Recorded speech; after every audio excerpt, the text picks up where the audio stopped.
Hi, my name is Trayson Danos, and I'm going to be doing my presentation on Chapter 11, Gender and Sex. Gender and sex are major parts of society and affect every aspect of our lives, whether we like it or not. Even if all people were treated equally in a perfect world, biological differences in all genders would cause some to stray from the norm, as they already do.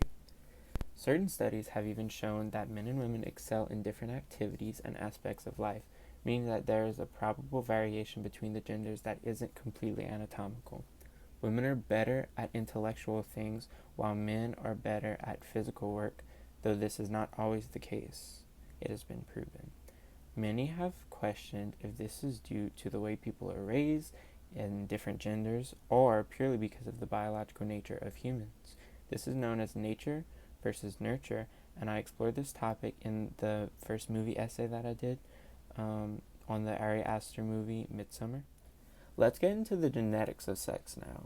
Sex is determined at conception, when chromosomes from each parent are split and replicated through the egg and sperm and create a fetus, and that's how sex is determined. I just said that. All babies begin as female though, and through the process of growth in the womb, they grow their own sex organs. Though gender isn't essential to procreation, sex organs are. This means that even a lesbian or gay couple can conceive, they can do it without having sex with the other gender, thanks to medical technology like artificial insemination, in vitro, and surrogate mothers and stuff. Sex is highly dependent on hormones known as estrogen and testosterone. Though all genders contain both estrogen and testosterone, the female hormone is known as estrogen and the male hormone is known as testosterone because each gender has more of the other. A woman can take testosterone to transition into a man, but they will still produce estrogen, and vice versa. Testosterone is the hormone that causes pubic hair to grow in men and women during puberty, while estrogen causes bone growth during puberty. In 2016, it was reported that 1.6 million people in the United States identify as transgender, or not their gender assigned at birth. That was 4 years ago, before the terms non-binary and gender fluid became prominent in the trans and gay community.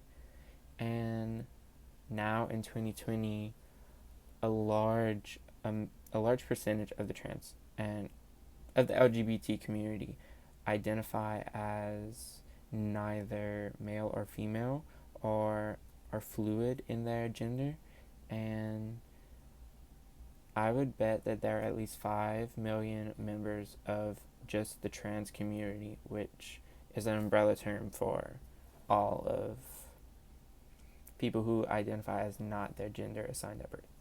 Times have changed a lot in the last few years, and the LGBTQ plus community is widely accepted by the majority of the topic. It is important to know that gender and sexuality are not mutually exclusive.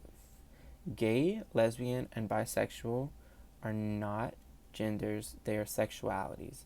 This describes sexual attraction and not gender identity.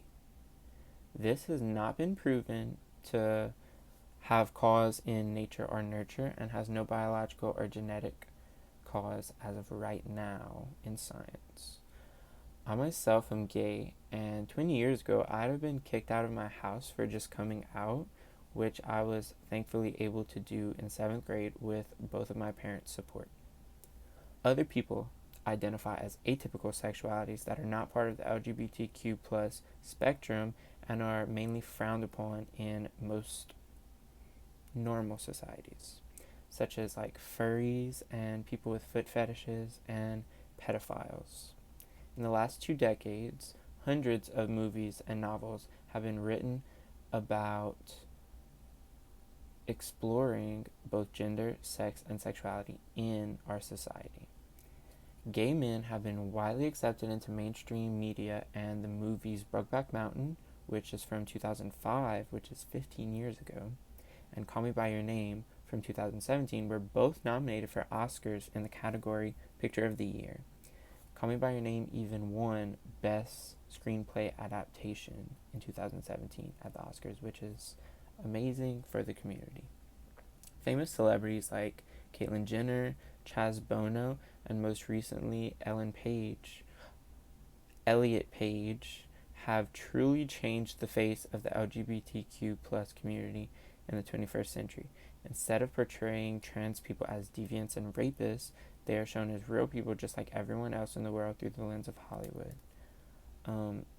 Caitlyn Jenner is a famous Olympian who was born Bruce Jenner and transitioned like 5 years ago. Chaz Bono was born Chelsea Bono and is the son of Cher and Sonny Bono.